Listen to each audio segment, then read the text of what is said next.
ما أنا إلا بشر، عندي قلب ونظر. ما أنا إلا بشر، عندي قلب ونظر. وانت كلك خطر، ما تبقاش تحقق فيا، ما تقول لي حتى كلمة. أنا ضد الحكمة، وراضي بالقسمة، ومكتاب في الحب عليا. والعاشق الجمال تهوى الدلال، والعاشق الجمال البسمة والدلال. إلى مات يموت حلال، مسكين شهيد، مسكين شهيد، مسكين ونام التضحية. يسلم هالصوت ما شاء الله.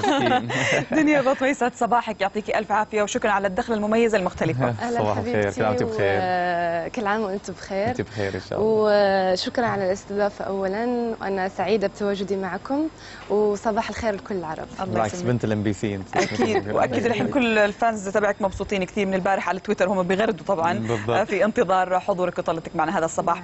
دنيا ما شاء الله عليك، انت من عائله فنيه وبامتياز.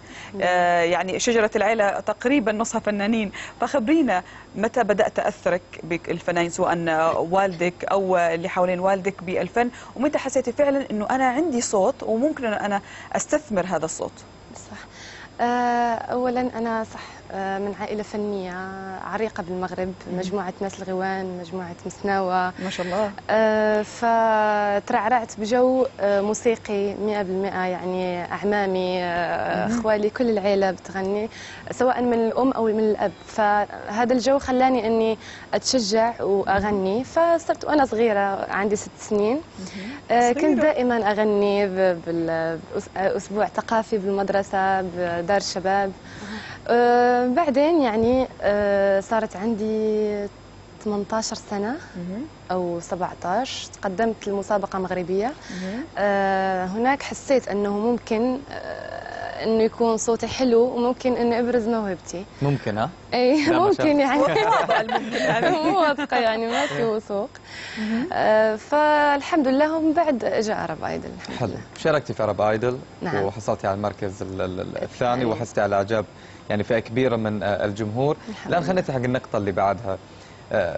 دائما أو بشكل يعني عام أن المطربين القادمين من المغرب العربي يبهرون باقي الوطن العربي بقوة أصواتهم، ولأن السوق أو حتى يعني عامل النجاح الجماهيري يكون أكبر في الخليج، فكثير من الفنانين والفنانات من المغرب العربي يتجهون للغناء الخليجي. نعم. وبالتالي تمر سنة وسنتين يلومونهم جمهورهم هناك إن ليش ما غنيتوا مغرب، يعني هذا السيناريو أصبح متكرر.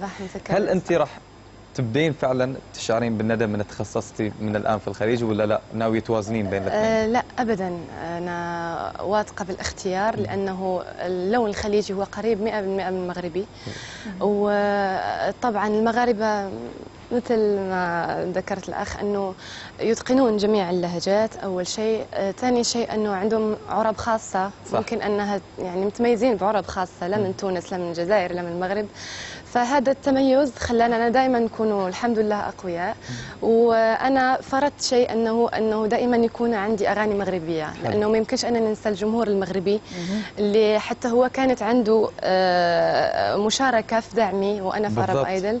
فراح يكون إن شاء الله توازن ما بين الجمهور المغربي والجمهور الخليجي والجمهور اللي بالمشرق. طمنا والحين يعني أي أكيد. خلال مشاركتك برنامج عرب ايدل، خبرينا أكثر من يعني بالنسبة للدعم. كل شخص بيبدأ الكارير تبعه لازم يكون في شخص بيدعمه أو يعتبر أنه هو العراب تبع في مجال شغله. مين أنت تعتبريه العراب والداعم الأول لك؟ الداعم الأول هو عائلتي صراحة. الله يحفظهم لك، موجه تحية أكيد. أكيد تحية من هذا المنبر.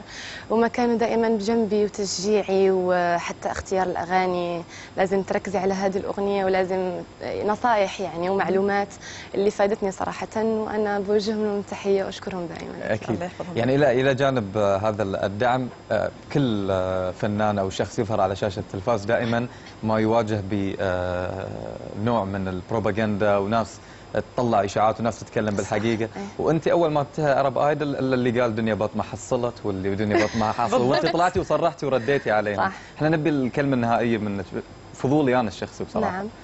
هل بالفعل هو كل ما قيل صحيح على ولا فكرة؟ لا، كل ما كان صحيح صح. يعني كل ما قلتها يعني كانت صحيحه صح. عن موضوع السياره وكذا كله صحيح. وانت صرحتي وقلتي ان انا حصلت بالفعل. صح، انا صرحت وقلت اكيد. شفتوا شلون؟ يعني لا احد يقول اشاعات، خلاص وهي واما بنعمه ربي كيف احدد. بالضبط، عليك بالعافيه على العموم. الله يخليك. كيف الان ربما يتساءل ماذا بعد؟ دنيا وين ماشيه؟ ايش اللي راح تحقق؟ ايش اللي راح تعمل الايام المقبله؟ نعم، هي اولا يعني كثير من الناس زعلوا وكانوا مو راضين عن النتيجة، لكن أنا هذا كان في صالحي الحمد لله، وجه خير وفال جميل بالنسبة لي أنا، لأنه أولا فتح لي باب من الأبواب لتعاطف الناس والجمهور الكبير والمجموعة من الفنانين اللي تعاطفوا معي. ثاني الأشياء أنه يعني خلاني أتشجع وتصير عندي قوة أكبر، أنني أن أعطي أحسن ما عندي، ودائما أكون يعني يكونوا هم راضيين عني بالأشياء اللي راح أعطيهم إن شاء الله. والشيء الثاني إن شاء الله هو أنني أوعدهم أني دائما أكون عند حسن ظنهم إن شاء الله، وما راح خيب ظنهم، وإن شاء الله خير أقول لهم إن شاء الله. بس بشكل سريع قبل ما نسمع منك أغنية دنيا، في ألبوم في عقد مع شركة؟ نعم، هو عقد مع شركة بلاتينيوم. أول خلصنا مع عرب أيدل أكيد. تبعتنا صراحة شوي الثقة تبعتنا. تبعنا ام بي سي. نعم تبع الام بي سي، أنا مع الام بي سي إن شاء الله. بديتوا شيء معهم مبدئيا؟ نعم، أنا الآن بدبي لأنه مجموعة من الأغاني لازم أسجلها باستوديو ومشان الإقامة. متى تتوقعون متى إن شاء الله الألبوم؟ هو مش ألبوم، هو سينجل كليب. اوكي. يعني حتى ما يكون تأخير على الجمهور، لأنه الجمهور ينتظرون يعني بسنجل. صح، وأقول لهم إنه الأهم هو الاستمرارية، وإن شاء الله دائما نكون مستمر. هذه الكلمة مهمة، هي الاستمرارية بغض النظر أكيد عن الألقاب. طبعا يعطيك ألف عافية دنيا، نتمنى لك كل التوفيق إن شاء الله، وحلو اهتمامك بجمهورك ورضاهم، وراح نختم كذا بشيء حلو من صوتك واختيارك. واكيد نشكركم مشاهدينا على المتابعه، يومكم سعيد والى اللقاء غدا في حلقه جديده ان شاء الله. اغنيه هي اغنيه للجمهور الكريم اللي دائما يشجعني اكيد، فهي سينجلي الخاص، هو بعنوان اليوم بيك. واليوم بيكم تشجعوني وتابعوني دائما ان شاء الله على الام بي سي. ان شاء الله معك.